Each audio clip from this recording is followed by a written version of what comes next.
Трети принцип на Дантен. Завъртаме Дантен. Дясната ръка слиза надолу, след което нагоре.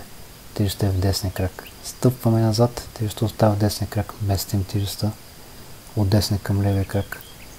При цялото време тялото е изправено, главата е изправена, гръдния кош е свободен от тежест, долната част на тялото по-тежка, Дантен център на тялото. Завъртаме Дантен, това задвижи ръцете.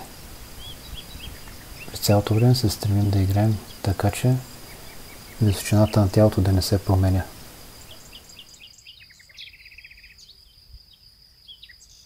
В това видео ви представих движение от 9-позиционната форма на Грандмайстор Чън Селан. Благодаря ви за вниманието. Ако видеото ви е харесало, моля абонирайте се за нашия канал, така ще имате достъп до още видеа.